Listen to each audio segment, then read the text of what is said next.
Gabriel Felbermayr, the floor is yours.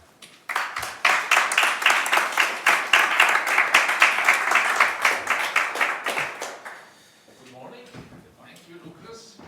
This is the cover of the book. I'm sorry, it's in German, and the title really doesn't translate. Europe must pay off. That sounds naughty. But I heard the word surplus from you, value added, often in the last 20 minutes, and that's it. No? So the idea is, how can we make people believe in the EU project again?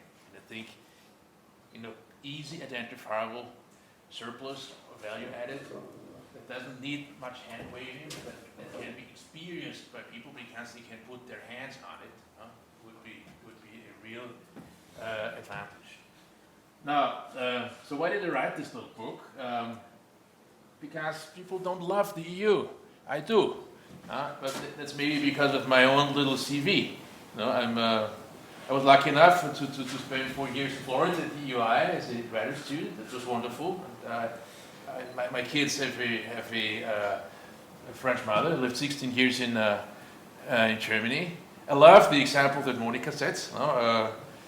We have a unified labor market, a lot of diversity, a lot of value added to mobilize.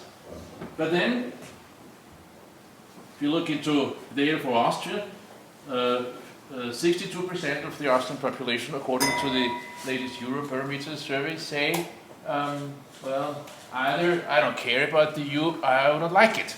No? And only the residual 38% says they have a fairly positive view of the European Union.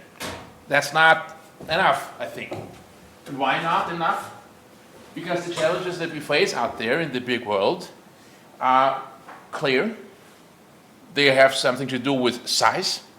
And in terms of size, if you want to find Austria here on this chart, you really need almost a microscope. We're a big country, but compared to the United States, or China, or India, they're very small. So the share of Austria in global CO2 emissions is 0.17%. So we could stop emitting CO2 and it has no effect on anything. Our share in GDP, whether you measure it in current dollars or in purchasing power parities, or our share in population is tiny. Now let's go to the largest member state of the European Union, that is Germany, and that doesn't really change. The German GDP's share of German GDP in dollars is now 4% of the global total. The Germans are super happy because Japan is now like 3.95% of global GDP, so Germany is the third largest economy in the world, but it is small compared to the United States, China, and India. And so I think the logic for cooperating is extremely strong. It's extremely strong. It's obvious, right? These are not numbers that come out of some computer algorithm or so. There's no thinking behind this. This is just the brute numbers. But then, what bothers me is that people don't like the idea of Europe as much as they should. I would say our future in a world that has become more geopolitical, where there's more tensions all over the place, where size matters. No? When I was at school, at graduate school, I'm a trade economist, and the idea was that even a very small country, Austria, Slovenia, Croatia, can do very well in that big world because we have more or less a level playing field, because our games don't matter, because comparative advantage rules. Now, the world in which we are is no longer this. Now, the current Economist edition has a nice briefing on the disintegration of the world order. Very nice reading, also because they cite some of our stuff there, which I always love. But this is a new world, and in this new world, size is more important than ever before. We have lost influence in together in the European Union. In 1995, the EU 27, this was already taking the UK out, was the largest economy of the world. Now we are, in terms of dollars, approximately the size of China and significantly smaller than the United States. And in terms of purchasing power parities, the picture is maybe a little bit less stark, but here the EU and the US at the same level. But so there's been a period of decline. And the period of decline means that in a world where power matters, where size matters, we have lost some territory. But it's not all bad. No, if you look at the European Union as such, there's a lot of good things that we can say. Also in terms of macroeconomics. China has increased its share in the global production, that's true, and dramatically so. Chapeau. The EU 27 too. Now, this is just an example to tell you how wrong and wrong-footed all these dystopian stories about Europe are. Now, whenever you open a newspaper or watch a talk show about the European Union, there's a danger that you leave your couch later deeply depressed because everything's going down the drain. Well, it's not going as good as it should, but the EU 27 have actually covered up some ground to the US. The US here is normalized at 100. The data is brought forward to the year 2030. This is a forecast by the IMF. Why is this so? This is because the largest single success story of the European Union in the last 20 years was Eastern enlargement. Big thing. Show me a country that has taken in a population of 100 million with low per capita GDPs and has brought to such a region so much dynamism as the European Union has done. And this shows up in the data. The East has increased its share of per capita GDP relative to the United States quite dramatically from the early 90s onwards. Yes, the South has lost out, no? But the narrative that we hear in Europe, Central Europe, in Austria and Germany is about the turquoise line here, the southern line, while we do not see the big success story, just 30 kilometers east from here. Europe can deliver, all right? It can deliver for 100 million people, no, in a very tangible, very direct way. My claim in this little book is that if we want to increase the share of Europeans who believe that the European idea is a good one, what we really need to focus is on European value added. I feel that I'll be preaching to the choir here, because what I've heard already is exactly in this direction, but that's also very encouraging, because I have not met anyone. And with this little book, I'm touring Austria, Germany a little bit, talk to audiences of normal people, of ordinary people, and everyone nods and says, yes, of course it should do that. What else? Now, what else should it be about other than generating value added for the citizens? I like the idea because I like the idea of subsidiarity. What should we be doing at the highest level of government? This is the EU. We should be doing things there that cannot be done equally well at the national or at the subnational level. Such goods that satisfy the principles of subsidiarity is something that I like to call European common goods or public goods, where the national provisions are often not sensible, and also where the survey evidence that we have say this is what people want, right? This is what they want. We do not find survey evidence where large majorities of Europeans say we love the common agricultural policy. So there's no support for that. Almost. Now, what people want is that Europe provides those common goods. What are examples for this? For example, trans-European infrastructure networks. Road, rail, electricity, data, gas. Because of those networks having a multi-jurisdictional dimension, it's clear that if we decide on those infrastructure projects at the national level, there will be under provision of those public goods, in particular in the border regions. I've done some work, this came out last year in the Journal of Urban Economics, about infrastructure investment, road and rail. And it is relatively easy, even if a bit mathematics is involved, to show that if in the European Union, member states are responsible to allocate funds on infrastructure spending, they will always have, in a democracy, they will always have the tendency to concentrate that infrastructure spending into the interior of their jurisdictions. Why? Because in the border regions, so this is your Germany, exactly at the border, not in a world where everything's uniformly distributed, at the border 50% of the benefits of the investment accrue to the forest, right? And so we have the clear-cut example of an externality. Whenever we have externalities, there's under-provision. And when there is under-provision, it's concentrated in the border areas. Now this is the German railroad structure. The red lines are those ICE lines where the train actually goes 300 kilometers per hour. Not very much, a little bit between Ingolstadt and Nuremberg, between Erfurt and Halle an der Saale, Köln and Frankfurt. No, that is it. Then there are those blue lines, well, where the trains run as fast as our Westbahn does, 200 or so. And then we have the brown, or brownish colors. These are lanes that are being upgraded right now. In the border areas, here, the border region to Austria, Czech Republic, Poland, Denmark, Holland, Belgium, Luxembourg, France, there is no high-speed connections. And this is exactly what models should predict, right? National decision-making under-delivers there. It must under-deliver, by design almost. So we have a clear-cut case here for a union-wide provision of the superstructures. I'm not talking about the Güterweg, whatever, right? So this is really the superstructures that go from Norway to Sicily and so on. And that's true here for railroad. There's, the case is made most easily, but we have the same situation for road infrastructure, for electricity, for data, and for gas.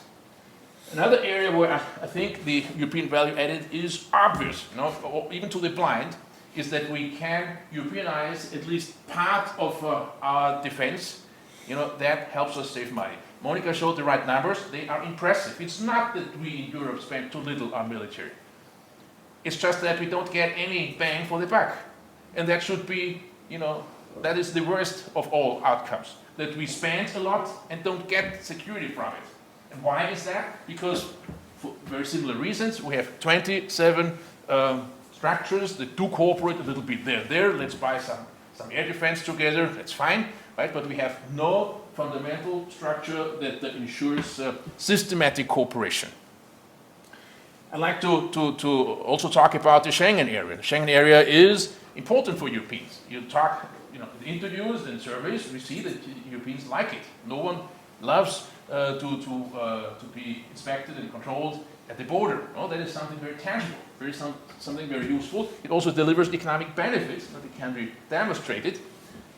But the system is a danger. We have a lot of within Schengen zone border controls. The interior borders of the EU are 6.5 times as long as the external borders, and the external borders are long because of you guys in Croatia and Greek that has all these little islands, no? But for obvious reasons, there is something that should be provided at the union level. Top-level research too. Joint major projects, the ESA, the European Space Agency, is not funded out of the European budget. This is something extra to it. It should be central to the EU budget because this is, again, one of the clearest cases where we have European common goods. So, why? Because clear, tangible value added. No, tangible. You can see the project. You can see the EU Union flag at the border control post in Bulgaria. You can see then your police officer from Poland working together with the guy from Bulgaria and the lady from Portugal. No, this is a story that can be told. You can send a TV station there and look at it, and it will be easy to convince people of the value added. Does this cost money? Yes, it does cost money, but we would have the chance to have the same net benefit of such infrastructure or defense or research at lower cost. If we collectivize part of the defense spending, we could have much more security at the same cost. Or we could, if we spend more, or we can turn it around, we could have for the same cost more security or less cost for the same security. This could be a relief for national budgets. It could also help smoothing out shocks at member state level. There was some discussion about idiosyncratic shocks being smoothed out or not, rather not at the EU level. It's been a long discussion. I was a student. The EU was, Austria was about to enter the European Union. The euro was designed, and essentially the entire international literature said, Europeans don't do that, right? So what you have in mind is half-baked. You only do the currency union, and there is no true economic union. And for reasons that I understand, we went for the euro without going for the fiscal union. Now, if we had a more broad provision of public goods, we would, through the back door, introduce a larger EU budget. And the EU budget that is perfect for stabilization purposes. Why? Because you don't switch on and off the construction of a infrastructure, super infrastructure from Norway to Sicily, from Lisbon to Warsaw. No? This has to be steady spending, steady maintenance. The same is true for security. The same is true for research. And so if we had something like 4% of an EU budget that is essentially targeted to those common goods, then this would also help stabilize idiosyncratic shocks. This is not as much as the US have, it's not as much as member states in the EU have, by far not. But 2% is a nice number, it's better than 1, but it doesn't buy us enough of the stabilization that we probably need. Even 4% is little. There's literature out where people have tried to simulate, how much central fiscal capacity we would need to deal with the idiosyncratic shocks that we face, and the numbers are larger than 4%. So this is already modest. And what I would also think is that we could not only deal with idiosyncratic shocks this way, but there's also a way to deal with macro shocks if we allow some breathing space for the EU budget. This would mean allowing the EU to run up debt in bad times and pay back the debt in good times, which is, of course, something that usually goes wrong because in bad times debt is taken off. It's never, the deficits remain in negative even in good times. But from a purely theoretic point of view, that would be desirable as well. And finally, the last argument in favor of this focus, a lot of money right now is paid out on cohesion policy. If we look at infrastructure provision or public goods provision, much of the spending will go into regions that are peripheral by construction because of the border regions, or it can be targeted into regions that have low per capita GDPs. If we want to build European research facilities, where do we put them? Do we really have to put them into Paris or Amsterdam? Or could we put them into places where, place policies could make a change and bring dynamism to regions that are otherwise losing out? So one can do a lot of cohesion policy, but without paying money and without opening the door for this net contribution discussion that is so harmful, but by saying we provide European public goods in places where they are most useful, and that coincides, happily enough, with the objectives of cohesion policy very often. No? So in that sense, one can, in the Musgravian world of what is economic policy about, is about allocative efficiency. Common provision of public goods would satisfy that. It's about stabilization policy. Yes, we can have some stabilization at the idiosyncratic at the macro level by having that. And it can even help us deal with our distributional objectives, because we sometimes by definition, sometimes by target, we can bring those funds into those regions where they dynamize regional economies. What we have right now is something very different. That was already discussed. We spent most of the money on cohesion policy. Then we have agriculture, either direct payments. This is where we still have the word agriculture in the budget, or still agriculture, but we call it differently. This rural development, which is essentially also aids to agriculture. And then, the bars are, then we have administration. That's relatively sizable as well. And Horizon Europe. Horizon Europe is the only bigger bar, that I would say fulfills the objectives that I've put forward. Now, under the NGU top up, this 800 billion, actually it would rather be 400 or something like that, no, because a large part of it is credit and is not taken up much. And even the other half, let's see where it goes. No, I think it's not going according to plan. Anyways, much of this goes to cohesion policy. Some went into neighborhood and the world, yeah, and a lot into recovery and resilience. Some of the criticism was also already raised in the earlier panel. I fully subscribe to this. The NGEU, I would say, is a failure. We had a delegation from the European Court of Auditors in Austria. This was, the discussion was catastrophic. Well, the results were catastrophic. I think this is not the way we should go.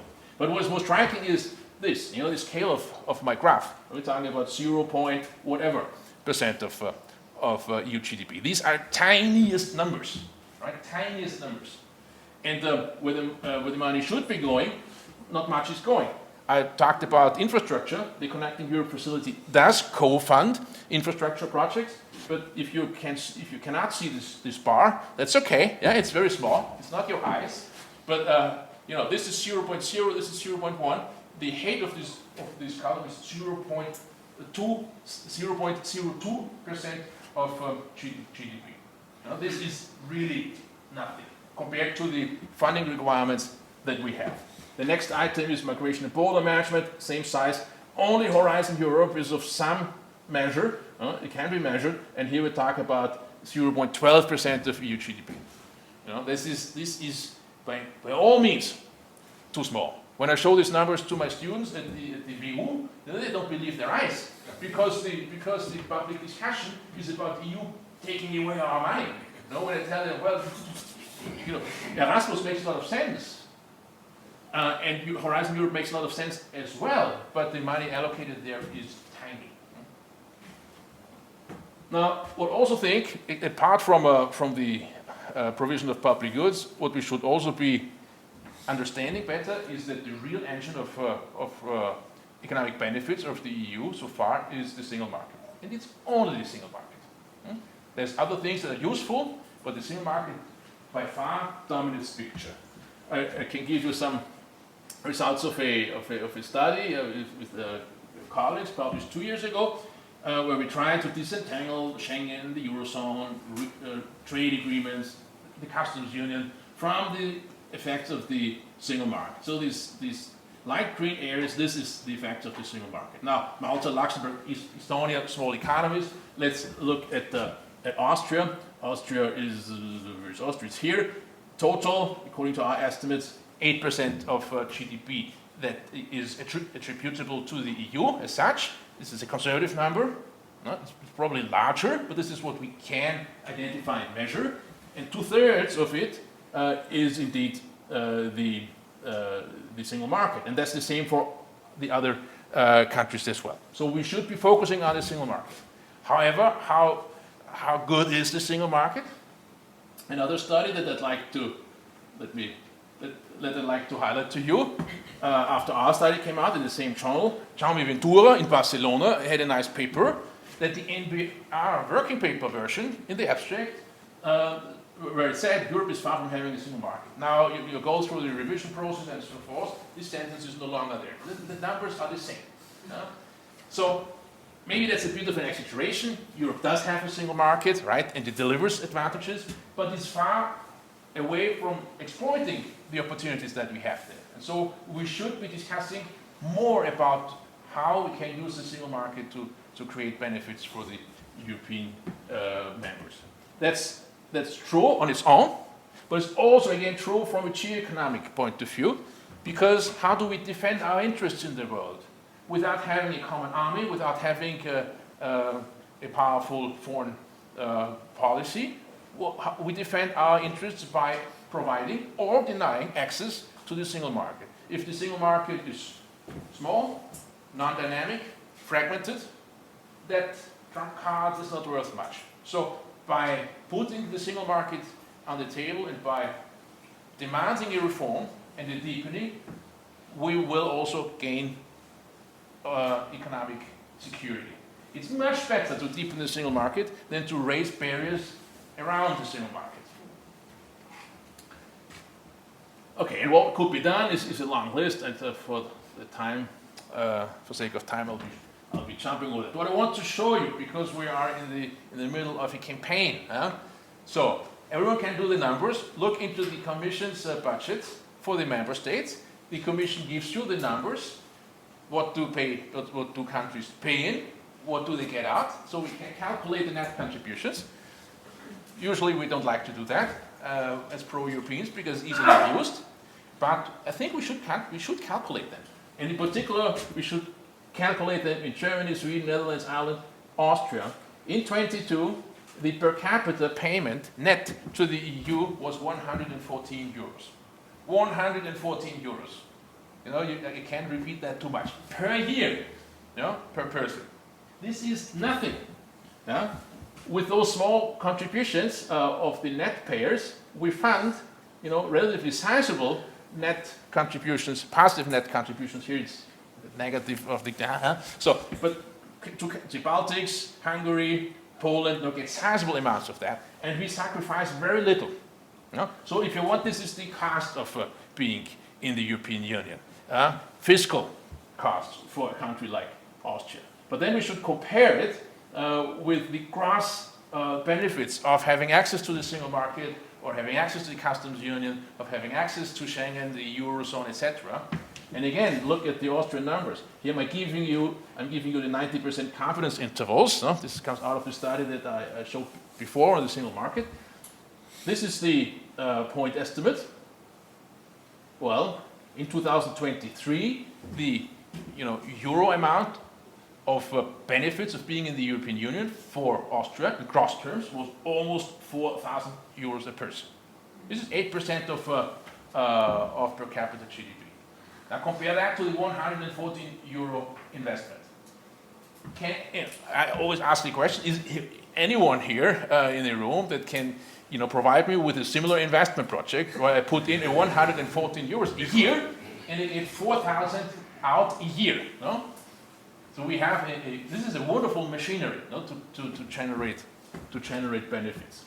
I think these numbers are relatively brutal. No, we have not done these calculations before. We published the paper, but then the Bundesbank had nice charts, with the small net contributions, and then guessing about the gross benefits. But the ratio, the cost benefit ratio, is really good. Now I think.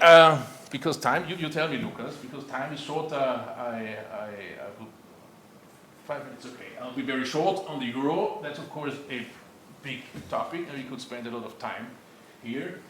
What I think is, after, I've spent part of my career with Hans-Werner Sinn at the IFO Institute in Germany, and the euro was a toxic thing to discuss there, but left completely unclear. So what? Yes. Target balances, other problems, yes, all that exists. But no one really advocated leaving the euro, not even Hans-Werner Sinn. He might have liked the Greeks to leave the euro. But the fact that we have the euro and that we are not ready to leave it, and it would be costly, and probably if the process is chaotic, it will be very damaging too. The only way forward, I think, is to complete the project. And the road to a normal currency would, for example, be to allow more spending at the central level. No? Normalcy is not generated by 1% or 2%, and 4 is even too little probably. No? But a central fiscal capacity is probably needed to turn the euro into a normal currency. Let me also say something about the EU Parliament. Not just because elections are on us very soon, but if we want to spend more money on infrastructure in the European Union, on common goods, we need to have political process to decide on them. And the only place where this, in my view, should happen is the European Parliament. We have no pan-European debate on policy issues. And actually it's not difficult to explain for me why that is not the case, because the decision-making either is happening in the member states, and then the ministers or prime ministers travel to Brussels and make a deal. But then the question is, what is our opinion that we formulate at home? Because the EU Parliament is probably the only parliament that carries this name in the whole world that has no budgetary power, the level of discussion there is not very deep. No? It does not cover the things that people care about. When the English conquered, let's say conquered the freedoms of, or the embryonic first democratic structures from the royal family, it was all about taxation. It was about the taxes, and it was about waging war. And waging war at those times was how to spend the money.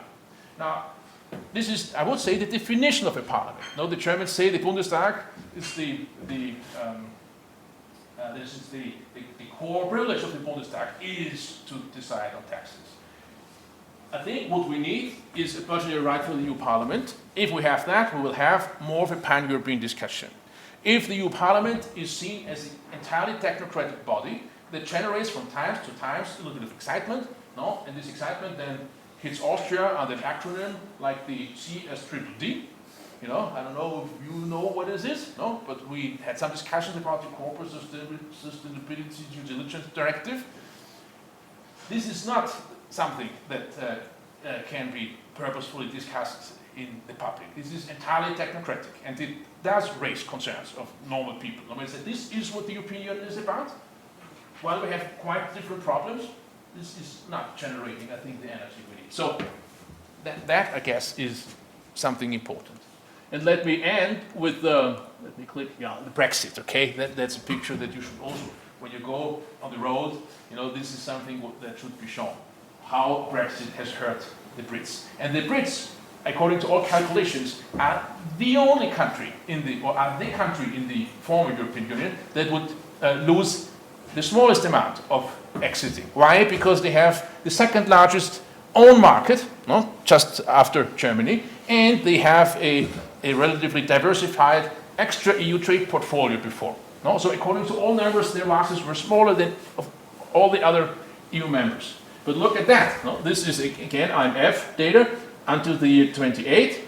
Blue is the EU 27. Okay, we have a little bit here of a growth problem. But look at the UK. 9 percentage points in purchasing power parity adjusted terms. So, and even if this is just the data, if you want to tease out something about causalities, this is the outcome of a study that John Springford did. And okay, now let's fight whether the loss is 3%, 5%, or 7%. No, but the data are very, very clear. No, and I think we should show this to all those who demand an exit or a Dexit or whatever, Itaxit or Frexit or whatever we have. Now we can discuss that later if you want. What we can learn from Brexit. Let me just end with, and then those who know me. This is a chart on position in the world. 88 countries. For 88 countries, Europe still is the largest trade partner. So we have 200 or so sovereign countries already taking the 27 member states out. So it's not that we have no leverage, but we're losing it. I have the same chart 20 years ago. This year was blue. Now it's China. No? This is 21. This is before the war in Ukraine. This is no longer blue. This is brownish, right? Or orange. Now we're losing out. I think we need to discuss and formulate a more realistic, interest-driven foreign trade policy. No time for that. Last question. Great things, I guess. No, everything can be at the meta level. I think accepted. People would say generally, yes, of course, we should lead that. How do we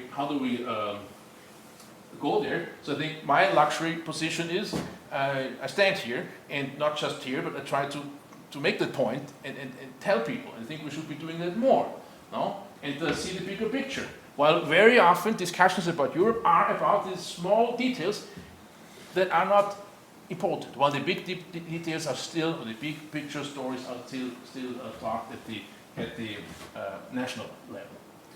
What we should also be doing more is telling people simply the truth about it, no, and saying more openly. And this is something where I can certainly contribute, and Monica and everyone here, is to say that for 114 euros. Or let it be 200. Now let's be very wild.